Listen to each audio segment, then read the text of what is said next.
On average omwezi tusobola okufuna wakati aw'abaana nga 5 ku 6 abazaaliddwa nga tebatuuse. Hello everyone, I'm Kwasa Gloria. I'm also a member of Rotary Club of Masaka.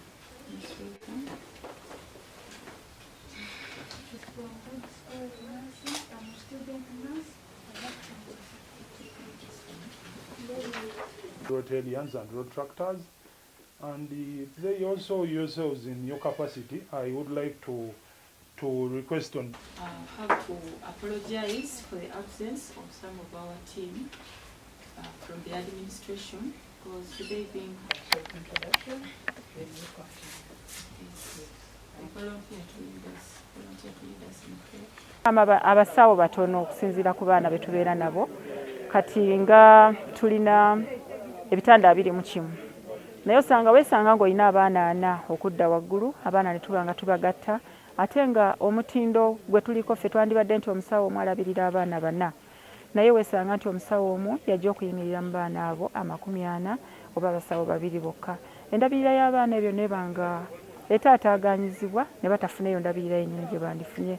Kale tukuba omulanga nti gavumenti naye efuba okulanga evaayo etuyambe naffe tusobole okukola omulimu gwaffe obulungi, era n'abantu abazira kisa nabo bajje buli asobola okuleetayo kyaleese ku ebyo bye tuba twetaaga batuyambe, tuyambe abaana bano tulabe nga tufuna abaana ab'omutindo, abaana abatalina bizibu era abaana abavuddemu abakuze obulungi. We are piling babies.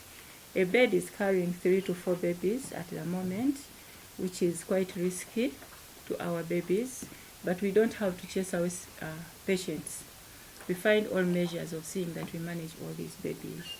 We find that a nurse in Masaka Regional Referral Hospital at our level, at least in the neonatal unit, a nurse is supposed to cover 4 babies.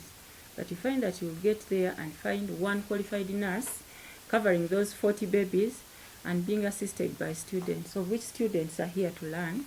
We are teaching them. You cannot really depend on them that they are doing work.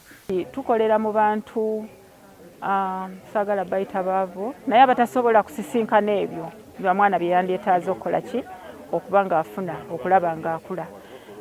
Okugeza abaana bano balina okufuna ebbugumu okuva mu bamaama, tulina okufuna engoye ezibabika nga tubatadde mu kifuba kya maama okufuna ebbugumu eryo, osobola okusaba maama alete ku ngoye ezo oluusi nga tazirina kale ne tuba nga twetaaga okuyambibwako okufuna engoye ezo.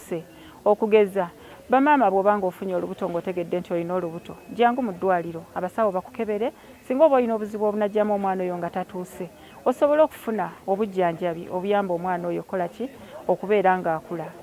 Waliwo bamaama abalina endwadde nga bamaama abalwadde ba sukaali, bamaama abalwadde ba pressure, naddala bamaama bwe twandiyagadde ne mweteekateeka nga tonnagenda kolaki kufuna lubuto n'oggyeewo omusawo n'abaako bwakuteekateeka okufuna olubuto olwo tusobola okufuna omwana omulungi. Whereby nti omwana apiikinga heartbeats nga beesinga ku kifuba kya maama, so nga kyetuyinza okukozesa okuyambako omutima gw'omwana okupiikinga buno kangaroo mother kits obwo, so ne tukirowoozaako ne tusalawo tukiteeke mu nkola. Era olunaku lwa leero tubadde tuzze kubakwasa kits zino. Twasinziira nga tumaze okulaba statistics nga ziraga nti Masaka erankingibwa namba 2 mu ggwanga lyonna mu malwaliro agasinga ofiirwa abaana abato abazaalibwa nga tebanneetuuka.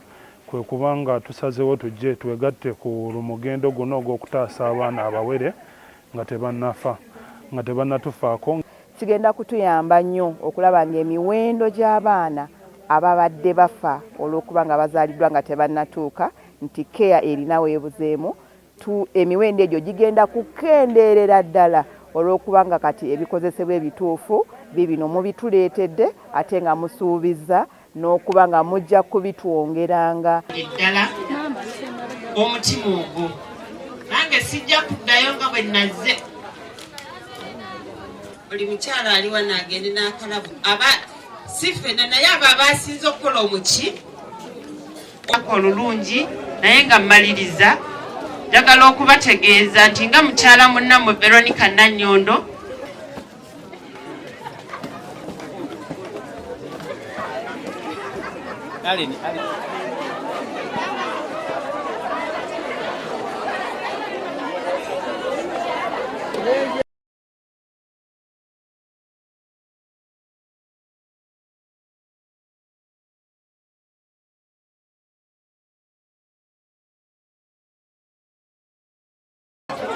twekuume nga tuli bayonjo, abantu bajja okutuwa ekitiibwa mu society gye tubeeramu. Naye buli wonooba omukyafu n'abantu bajja kuba